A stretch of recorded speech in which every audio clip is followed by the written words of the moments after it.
আপনি মুখে কাপড় দিয়ে রেখেছেন, আমার সন্দেহ হচ্ছে। আমি আমার নাম বলতে পারবো না। হিন্দুদের কোন বইতে এটা লেখা আছে? আমি এটা বলতে চাইছি যে এই যে ধারণাটা। প্লিজ আপনি প্রথমে রেফারেন্স দিন, তারপর তুলনা করুন।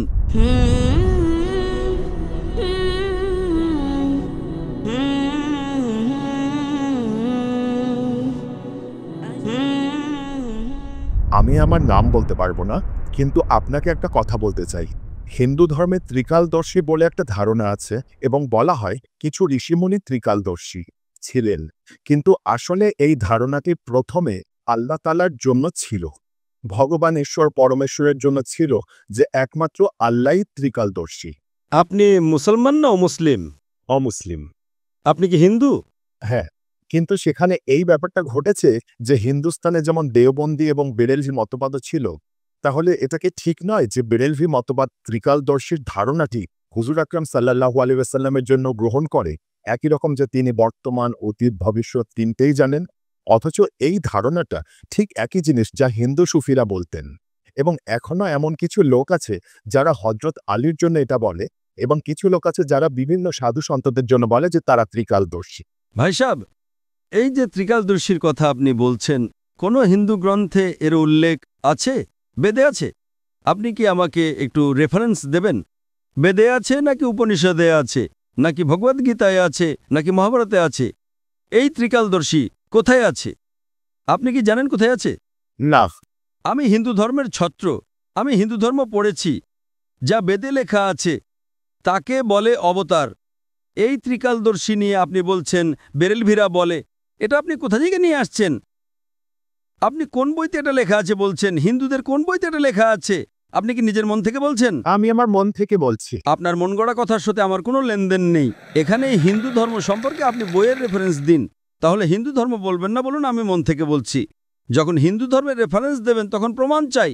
আমি ইসলাম নিয়ে বললে প্রমাণ পেশ করব, কোরআনের রেফারেন্স দেব, এই সূরা এই আয়াত নম্বর।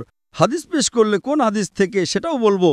আপনি আপনার মন থেকে কথা বলছেন। হতে পারে আপনি এমন কোনো হিন্দু বইতে পড়েছেন যার কোনো মূল্য নেই। আমার কথা শুনুন, হিন্দু ধর্মগ্রন্থের মধ্যে সবচেয়ে উঁচু গ্রন্থ হলো বেদ। বেদে কি লেখা আছে? বেদে লেখা নেই। উপনিষদে লেখা আছে? লেখা নেই। কেন হিন্দু বলছেন? আমি এটা বলতে চাইছি যে এই যে ধারণাটা আমরা নিচ্ছি। আমরা নিচ্ছি না, ধারণাটাই জানি না কোত্থেকে আপনি নিচ্ছেন।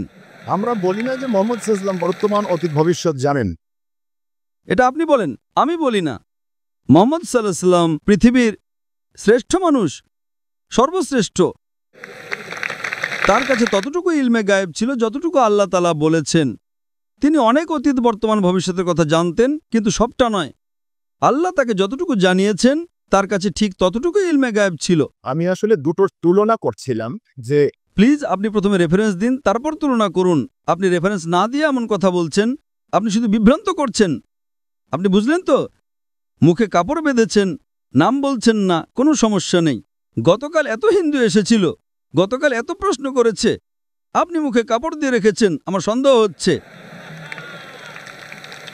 আপনি রেফারেন্স দিন, আমার কোনো আপত্তি নেই, নইলে অন্য কোনো প্রশ্ন করুন।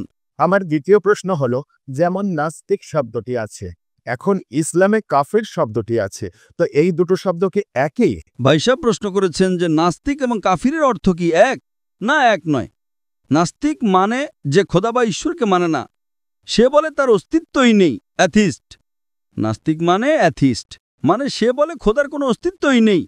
কাফিরের অর্থ হলো যে কুফর করে, গোপন করে। কাফির শব্দটি আরবি শব্দ কুফর থেকে এসেছে, যার অর্থ গোপন করা, এবং ইসলামিক পরিভাষায় কাফির তাকে বলা হয় যে ইসলামের সত্যকে অস্বীকার করে। গোপন করা বা অস্বীকার করাকে কুফর বলে। যদি কেউ আল্লাহ সুবহানাহু ওয়া তাআলা বা আল্লাহর আদেশ নিষেধ না মানে এবং অস্বীকার করে, তাকে আমরা কাফির বলি। তো কাফির নাস্তিক হতেও পারে, নাও পারে। এই দুটো শব্দ আলাদা, কিন্তু নাস্তিক মানে যে খোদাকে মানে না। কাফির খোদাকে মানতে পারে, কিন্তু ভুল খোদাকেও মানতে পারে। ইংরেজিতে আপনি যাকে কাফির বলছেন তাকে অ্যাথিস্ট বলে, নাস্তিককে ইংরেজিতে অ্যাথিস্ট বলে। কাফিরকে বলা হয় ওয়ান হু রিজেক্টস। দুটোর মধ্যে পার্থক্য আছে। হতে পারে কখনো নাস্তিক আর কাফির এক হয়ে যায়, নাস্তিক কাফির হতে পারে, কাফির নাস্তিক হতে পারে। দুটোর অর্থ আলাদা। নাস্তিক মানে যে খোদার অস্তিত্বে বিশ্বাস করে না, কাফির হলো যে অস্বীকার করে। হতে পারে একজন মানুষ খোদাকে মানে কিন্তু সঠিক খোদাকে মানে না, সেও কাফির হতে পারে। তাই কাফির মানেই যে নাস্তিক হতে হবে এমন জরুরি নয়। হতেও পারে নাও পারে। আশা করি উত্তরটা পেয়েছেন।